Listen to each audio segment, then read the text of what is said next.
आयुष ले आओ यार, मम्मी रोल बना दो। अरे बेटा तो 5 स्टार मेरे ये ट्रिप किससे?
మొన్న నీతికొండ పొదరాజు గండి వద్ద అడవిశేరి గారు ప్రారంభించిన అందులో రావాపురం, గోవర్ధనగిరి, కోమల్ల ఒక పెద్ద మనిషి. ఆయన ఎవరో కాదు, గన్పూర్లో 3 సార్లు ఓడిపోయాడు. మనం భిక్ష పెట్టాం. రఘునాథపల్లి, లింగాల్, గన్పూర్ భిక్ష పెడితే ఆ రోజు ఎమ్మెల్యే అయినావు. అవునా కాదా? మళ్ళీ ఎప్పుడు నువ్వు గెలవలే. మేము పెట్టిన కాంచే 3 సార్లు గెలిచినావు. మొన్న గెలవలే. నీకు సీటే ఇయ్యలే కాంగ్రెస్ పార్టీ, టీఆర్ఎస్ పార్టీ. అట్లాంటివి ఆయనే ఒక మన పెద్ద మనిషిని పట్టుకొని, ఒక 75 ఏళ్ళ పెద్ద మనిషిని పట్టుకొని నువ్వు ఎవరికి పుట్టినవరా, ఎక్కడ పుట్టినవరా అనేది సహజం. అవా ఎవడైనా ఎవరికి పుట్టిండు ఎక్కడ తెలుస్తుందా? వాడు ఒక పెద్ద మనిషి అట. పెద్ద మనిషి ఆ మాట మాట్లాడతారా? ఈ నిరసన కార్యక్రమం మేము చేపట్టినాం. ఈ నిరసన కార్యక్రమానికి మన గ్రామకి అంటే ఇట్లుంటుందని నిరూపించింది. ఇవాళ రఘునాథపల్లి కాంగ్రెస్ పార్టీ అంటే రాజయ్యకు వణుకు పుట్టాలి. రాజయ్య నిన్ను ఎక్కడైతే గెలిపించినామో అక్కడే నిన్ను మట్టు పెట్టడానికి ప్రజలు సిద్ధంగా ఉన్నారు. కాచుకో. నువ్వు అనుకుంటున్నావు నేనేదో వచ్చి గెలుస్తా అని. నీ జీవితం అంచనా చేయడానికి ఇక్కడ మేమందరం కూడా రెడీగా ఆయుధాలు పట్టుకొని ఉన్నాం. నువ్వు కాంగ్రెస్ పార్టీ అంటే ఒక మహాసముద్రం.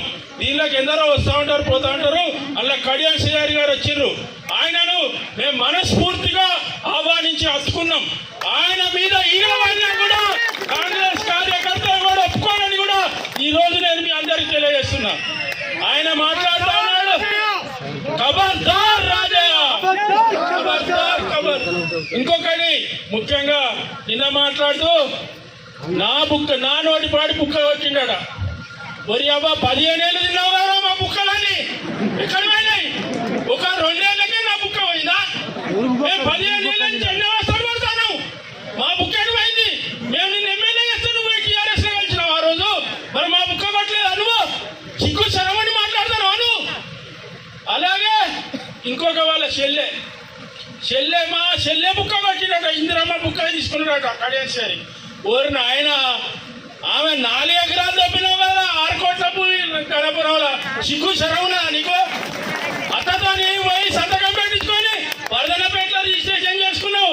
వాళ్ళు కష్టపడి రూపాయి చిట్టీలు వేసుకొనుకున్నారా? దమ్ము ధైర్యం ఉంటే ఇక్కడ కుందపెళ్ళినా ఇక్కడ చెప్తాడు అందరు చుట్టాలే. గన్పూర్ హాస్పిటల్ పోతే 100 రూపాయలు ఎది చేయబట్టాడు. అవునా కాదా చెప్పానా మీ అందరూ? ఒక్కటి ఆయన నైజం మేరకే ఇంకొకసారి ఆయన ఎమ్మెల్యే కాదు కదా, వార్డు మెంబర్ కూడా గెలవాడు. ఎక్కడ గుర్తుపెట్టుకోండి. ఆయన చేసే అరాచకాలన్నీ మనం 15 ఏళ్ళ నుంచి భరించినాం. మన ఎమ్మెల్యే అంటే ఎక్కడన్నా పోతే నీ అమ్మ స్టేషన్ గన్పూర్ ఆరాం ఇది ఎంత గలీజ్రా మీది అనే పరిస్థితికి వచ్చినాం. ఈ రోజు స్టేషన్ గన్పూర్ అంటేనే తెలంగాణలో తలకాయ వేసుకొని తిరుగుతాను. అబ్బో అన్న స్టేషన్ గన్పూర్ నమస్తే అన్న అనే పరిస్థితికి వచ్చింది. ఇట్లాంటి పరిస్థితి వచ్చినా మన కడియం శ్రీహరిని కాపాడుకోవాల్సిన అవసరం మనందరికీ ఉంది. ఒక్కొక్కటి కాదమ్మా, మన ముఖ్యంగా లక్షల పనులు ఈ గత 2 ఏళ్లలో 18 నెలలైంది మన సంసారం వచ్చి కాంగ్రెస్ పార్టీ వచ్చి 18 నెలల్లో ఏం చేసినో మీ అందరు తెలుసు. అందరికి సన్నబియ్యం వస్తానా? రేషన్ కార్డు వచ్చినాయా? మరి గత 10 ఏళ్ళ నుంచి వీడు ఏడవన్నాడావా? 1 నెలకి ఇప్పించలేదు రేషన్ కార్డు. ఎందుకు కొట్లాడలేదు పోయి? అన్ని పనులు ముఖ్యంగా మన ఎస్సీ కాలనీలు. కాంగ్రెస్ ప్రభుత్వం అంటేనే ఎస్సీల ప్రభుత్వం. మీ ప్రభుత్వం మీ ఎస్సీ కాలనీలో ఇలా 60 లక్షల సీసీ రోడ్డు పోసినాం. ఏ ఊర్లో పోయలే 60 లక్షల సీసీ రోడ్డు పోసిన ఘనత కాంగ్రెస్ పార్టీది, కడియం శ్రీహరిది. అలాగే ఇది వ్యవసాయ గ్రామం. కుర్చపల్లి అంటేనే వ్యవసాయ గ్రామం. మోటార్లు కాలిపోతాయి, కరెంటు సరిగ్గా లేదంటే కేవలం పత్రికా ప్రజల ముఖంగా చెప్తున్నా, ప్రతి ఒక్కరికి కూడా మేము ఇన్నోళ్ళు ఒప్పుకోబట్టాం. నువ్వు మమ్మల్ని ఇడిచిపోయినా కూడా మేము ఓపికబట్టి 15 ఏళ్ళు ఉన్నాం. మా ఓపికకు పరీక్ష పెట్టకు. కాంగ్రెస్ కార్యకర్తల ఓపికకు పరీక్ష పెట్టకు. కాంగ్రెస్ కార్యకర్తలు అంటే మేమేమో నీ లెక్క ఇక్కడ ఇల్లు ఇస్తా అంటే 30,000, దళిత మంది ఇస్తా అంటే దళితుల దగ్గరనే 3 లక్షలు. ఏమయ్యా దళితులనే నువ్వు బాగు చేసినావు. వాళ్ళు అప్పుల పాలై రోడ్ల మీద ఎక్కి వడ్డీలు కట్టి నువ్వు పుస్తకాలు అమ్ముకొని నీకు 3 లక్షలు ఇచ్చారు. ఎందరికి తిరిగి ఇచ్చినావు? దానికి జవాబు చెప్పు. ఎంతమందికి నువ్వు దళిత మంది ఇచ్చినావు కూడా చెప్పాల్సిన అవసరం ఉంది. ఎన్నో పనులు. ఈ రోజు 20 సంవత్సరాలు దేవాదులు వస్తే 15 ఏళ్ళు ఈయన ఎమ్మెల్యేగా ఉన్నాడు. ఆ రోజు నీళ్ళు తేలే. ఆ రోజు నుంచి 5 ఈ 2 సంవత్సరాలు నీళ్ళు ఎత్తా అంటే గోదావరి జలాలు నీళ్లు నిత్య మీద చల్లుకుంటాడట. వీళ్ళు తెచ్చినానే నీళ్లు వినియా అవయా కాంగ్రెస్ పార్టీ నీళ్లు కాంగ్రెస్ పార్టీలు చల్లుకోవాలి. కాంగ్రెస్ పార్టీలని ప్రాంతాన్ని సస్యశ్యామలం చేయాలి. కానీ వీరికి అధికారం ఎవరిచ్చిందే? ఆ రోజు నువ్వు పార్టీ మారితే 200 కోట్లు ఇస్తారా? మరి వీడు పార్టీ మారిండు 800 కోట్లు తెచ్చుకున్నాడు. దయచేసి నేను చెప్తున్నా, ఆయన ఈడు వాడు ఎందుకంటానంటే ఆయన ఒక పెద్ద మనిషిని ఇష్టం ఉన్నట్టు మాట్లాడినట్టు దానిపై మనకు కూడా అధికారం ఉన్నది. నువ్వు ఒక పెద్ద మనిషిని మాట్లాడినప్పుడు మేము కూడా నీకు జన్మనిచ్చినాం. ఇక్కడ నేను జడ్పీటీసీ ఉండగా అంటే నన్ను అడ్డుకుంటారు, బ్రహ్మాండమైన ప్రజలు నన్ను బ్రహ్మరథం పడుతుంటే కాంగ్రెస్ పార్టీ ఓర్వలేక నన్ను అడ్డుకుంటాను, హౌస్ అరెస్ట్ చేస్తాను అంటాను. నిన్ను కుక్కలు కూడా అడ్డుకోవు, నిన్ను ఎవరు హౌస్ అరెస్ట్ చేసే పని లేదని కూడా ఈ సందర్భంగా తెలియజేస్తున్నాం.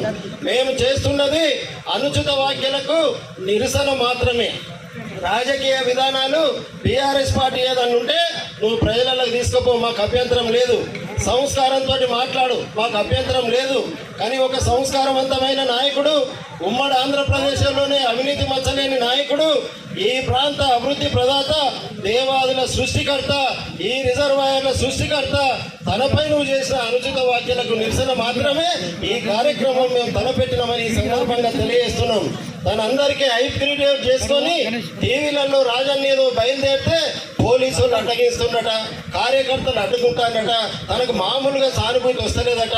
నీ ఎమ్మటే వాళ్ళున్నారయ్యా, నీలాంటి వాళ్ళు 2 ఉన్నారు, మా అక్క చెల్లెలు అన్నద్దు మహిళలు ఇంకో 2 అట్లాంటి వాళ్ళు ఉన్నారు, వేరేటోళ్ళు. కానీ సంస్కారవంతులు నీ ఎమ్మటి ఎవరు లేదనేది ఈ రాష్ట్రంలో తెలుసు, ఈ నియోజకవర్గంలో తెలుసు. ఈరోజు ఈ ప్రాంతం 15 సంవత్సరాలు వెనుకబడ్డది.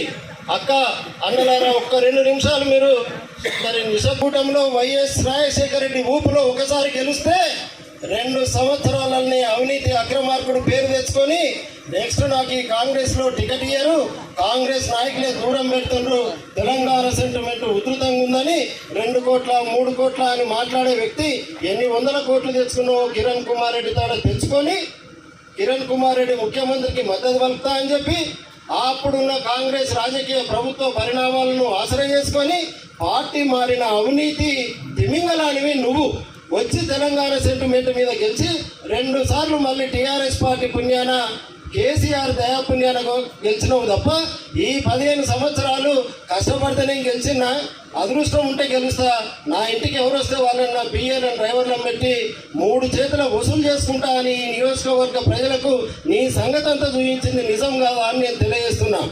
ఈ రకంగా నువ్వు చేసి నీకు టీఆర్ఎస్ పార్టీ గణపూర్ నియోజకవర్గ ప్రజలు ఉప ముఖ్యమంత్రి తెచ్చేదాన్ని గెలిపిస్తే నువ్వు బర్తరపై స్టేషన్ గణపూర్ నియోజకవర్గ ప్రజలను తలదించుకునే విధంగా చేసింది నువ్వు కాదా అని మేము అంటున్నాం. ఆ తర్వాత నువ్వు మళ్ళీ టీఆర్ఎస్ పార్టీలో ఉండి కాంగ్రెస్ పార్టీకి అమ్ముడుపై కాంగ్రెస్ పార్టీకి ఏదో చేదోడు వాదోడు ఉంటాయని బీఆర్ఎస్ పార్టీకి వెన్నుపోటు పొడిచినా కడియం శ్రీగారికి 50,000 మెజార్టీ వచ్చేది. కొద్ది మెజార్టీతోటైనా అంత పెద్ద కాంగ్రెస్ వేవ్లో కూడా గెలిచింది నిజం కాదా అని నేను తెలియజేస్తున్నా.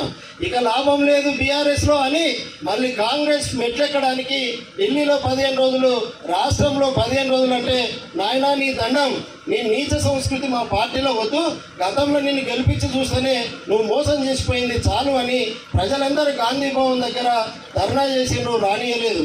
అదే కడియం శ్రీహరి గారింటికి టీపీసీసీ నాయకులు, ఏఐసిసి నాయకులు వచ్చి ఇప్పుడున్న పరిస్థితుల్లో ఈ రాష్ట్ర ప్రభుత్వానికి మీలాంటి సీనియర్ నాయకుల సలహాలు అవసరం అని చెప్పినప్పుడు శ్రీహరి సార్ పార్టీ మారడానికి సిద్ధపడలేదు.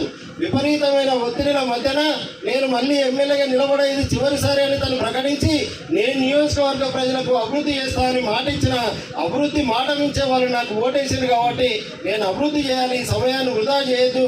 ఇప్పటికే 15 సంవత్సరాలు ఈ దరిద్రుల వల్ల ఈ ప్రాంతం ఎంతో వెనుకబడ్డదని అప్పుడు పార్టీ మారడానికి నిర్ణయం తీసుకుంటే వాళ్ళ కూతురు కూడా ఎంపీ టికెట్ ఇస్తే పార్టీ మారినందుకు నీ వ్యవహారాన్ని పొందబెడతామంటే కడియం శ్రీరాన్ని స్వాగతించినట్టు 1,00,000 ఓట్ల మెజార్టీ తోటి కావ్యాన్ని గెలిపించినప్పుడే నిన్ను పొందబెట్టినట్టు తెలుసుకోవాలి. ఇవాళ దేవాదుల సృష్టికర్త, ఆడ దేవాదుల ప్రాజెక్టు కట్టిండు. ఆడ దేవాదుల ప్రాజెక్టు కట్టి గోదావరి నడుస్తున్న కొద్దీ పంపులు నడిచి రిజర్వాయర్లు నిండుతుంటాయి. రిజర్వాయర్ల ద్వారా మనం చెరువులు నింపుకుంటుంటాం. కానీ గోదావరి నడపనప్పుడు కూడా, గోదావరి నడవలేనప్పుడు, అది సాగలేనప్పుడు కూడా అక్కడ నీళ్లు స్టోర్ చేసుకొని 365 రోజులు వరంగల్ జిల్లాకు నీళ్లు అందియాలని దాని కింద సమ్మక్క సారక్క బ్యారేజ్ కట్టి ఈ రోజు ఆ బ్యాక్ వాటర్ తోటి ఇవాళ Dharmasagar reservoir, station Ghanpur reservoir, Mallannagandi reservoir, Ashwaraopalli reservoir, Nawabpet reservoir, Uppugallu రిజర్వాయర్లు, ఇన్ని రిజర్వాయర్లు ఒక స్టేషన్ గన్పూర్లో నింపుకొని ప్రధాన కాలువల ద్వారా పక్క జిల్లాకు నీళ్ళు ఇచ్చి ఉప కాలువల ద్వారా ఈ నియోజకవర్గంలోని అన్ని గ్రామాలకు నీళ్ళు ఇచ్చిన సందర్భంగా ఒక కొమ్మల గోర్ధనగిరి కుర్చపల్లికి అందుతలేవు అని తెలిసి మల్లన్నగండి కుడి కాలువ ఎడమ కాలువ 29 కోట్ల రూపాయలతోటి మన కుడి కాలువ పూర్తి చేసుకున్నాం. చిన్న సాంకేతిక కారణంతో ఈ కుర్చపల్లికి నీళ్ళు అందలే. మొన్న కుడి కాలువ తిరిగిండి ఈ దరిద్రుడు, తిరగని చూసిరాని బుద్ధి వస్తుంది. కడియం చేస్తున్న పనులు ఎట్లున్నాయో తిరిగి నేర్చుకున్నట్టుంటుందని మేము నిన్నేం అడ్డుకోలే. ఇవాళ కుర్చపల్లికి నీళ్లు రాలేదు, కొమాల గోడదనగిరికి నీళ్లు రాలేదు. నేను పాదయాత్ర పెట్టుకొని ఈ గ్రామాల ప్రజలను రెచ్చగొడతా అనే ఏకైక ఉద్దేశంతో నువ్వు యాత్ర పెట్టుకున్నావు. బిడ్డ నువ్వు రా, వస్తే సబ్ స్టేషన్ ఎవరు తెచ్చిండ్రు, సీసీ రోడ్డు ఎవరు తెచ్చిండ్రు, ఈ 3 గ్రామాలకు మన కుర్చపల్లి తప్ప గోర్ధనగిరి కొమ్మాల కుంటలు మల్లన్నగండి కుడి కాలువ ద్వారా 19 కుంటలు నింపిన గత కడియం శ్రీగారికి వచ్చింది. మనం నువ్వు ఏం చేసినావు అని ఇక్కడ ప్రజలే నిలదీస్తారు. మాకేందినే అని కూడా మేము మండల నాయకత్వం సభ్యతగా వాళ్ళు ఏం చేసుకున్నా వాళ్ళ పార్టీ విధానం అని మేము ఊకున్నాం. కానీ మన అందరి జీవితాలు బాగుపడడానికి రాబోయే తరాలు ఈ రిజర్వాయర్ల ద్వారా, ఈ ప్రధాన కాలువల ద్వారా, ఈ ఉప కాలువల ద్వారా ఎప్పటికీ సస్యశ్యామల ఈ ప్రాంతం ఉండడానికి మొన్ననే 800 కోట్ల రూపాయలు తెచ్చి 148 కోట్లతోటి రైతు కాళ్ళు గోదావరి నీళ్ళు నడపడానికి ఈ కెనాల్స్ అన్ని తను బాగా చేస్తాను. నువ్వు ఏ ఒక్కరోజు ఒక కెనాల్ తిరగలేదు, ఏ ఒక్కరోజు ఒక రిజర్వాయర్ తిరగలేదు, ఏ ఒక్కరోజు ఒక ఉపకాలం తిరగలేదు. కమిషన్ల మీద ఆధారపడ్డావు. నువ్వు నాయన ఒక మాట అంటే బాధపడద్దు, ఎందుకంటే మా అక్క చెల్లెళ్ళు ఉన్నారు. నువ్వు ఏ ఊరికి వచ్చినా చిలిపి చేస్తలే, ఏ ఊరికి వచ్చినా కమిషన్లే. ఈ కడియం శ్రీగారి తోటి ఎక్కడికి వెళ్ళినా ఒక పనికి పోయినట్టు ఉంటుంది.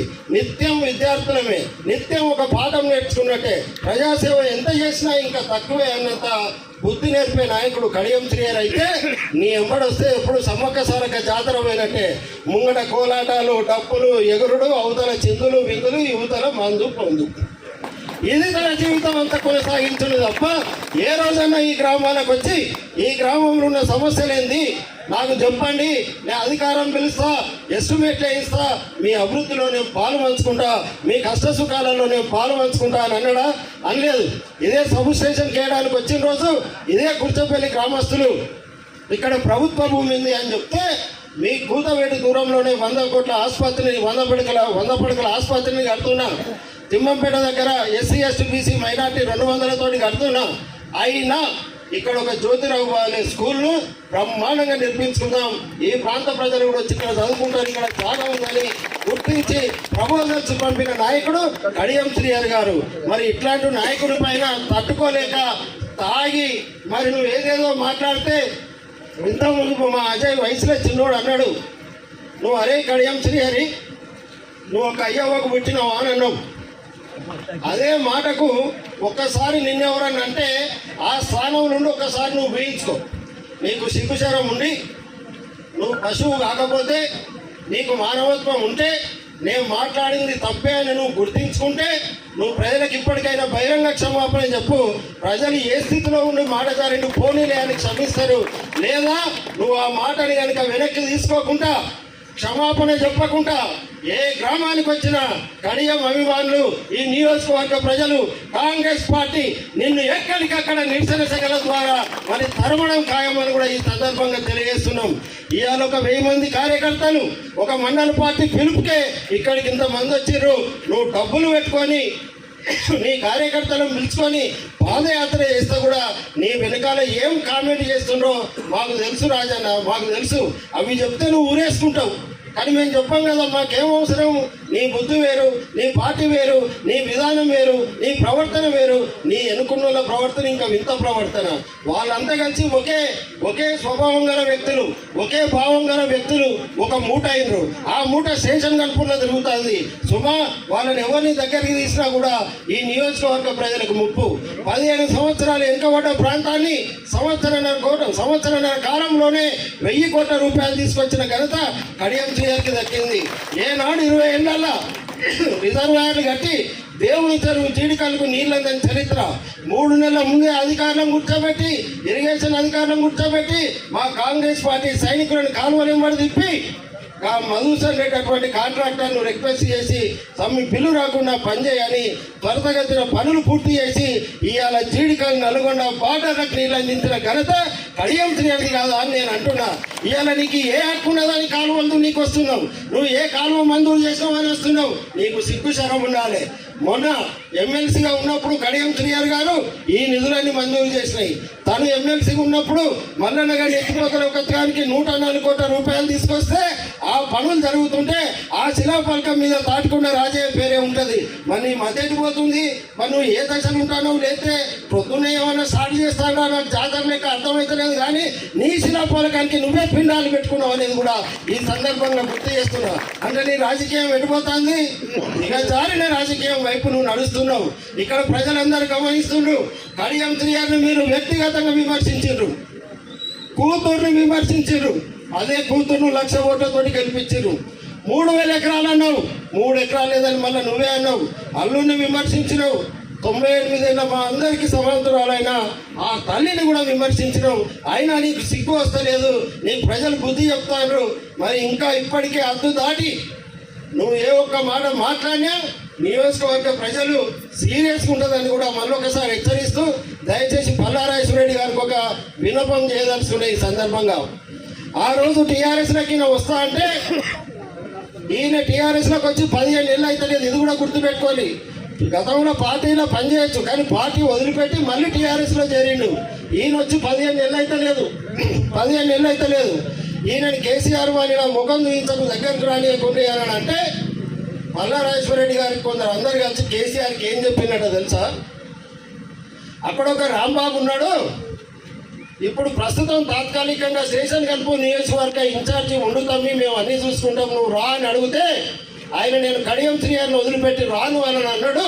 మరి ఇప్పుడు ఉన్న పరిస్థితులలో ఒక దళిత నాయకుని తిట్టాలంటే ఎవడో ఒక దళిత కార్డు మనకు ఉండాలి, దానికి ఉపయోగించుకుందామని ఏకైక కారణంతో నిన్ను టీఆర్ఎస్లో కండవ కప్పారు తప్ప ఏదో ఉప ఎన్నిక వస్తుంది లేదా నువ్వేదో ఎమ్మెల్యే అవుతావు ఇంకేదో పగటి కళలు కంటే ఆ బౌరూపులో నీ వేషాలకు సిగ్గుపడుతుండని కూడా ఈ సందర్భంగా తెలియజేస్తూ చివరిగా మా కార్యకర్తల పక్షాన, మా పార్టీ పక్షాన, మా అక్కా చెల్లెళ్ళ పక్షాన ఇంకొకసారి ఇక్కడ ఉన్న నియోజకవర్గ ప్రజలంతా కడియం శ్రీహరి కుటుంబ సభ్యులం, కాంగ్రెస్ పార్టీ కుటుంబ సభ్యులం, ఖబర్దార్ బిడ్డ తాటికొండ రాజయ్య, ఇంకొకసారి పల్లెత్తు మాటనా నాలుక చీరేస్తామని కూడా ఈ సందర్భంగా హెచ్చరిస్తూ ఈ సమావేశం దిగ్విజయడం దానికి విచ్చేసిన స్వచ్ఛందంగా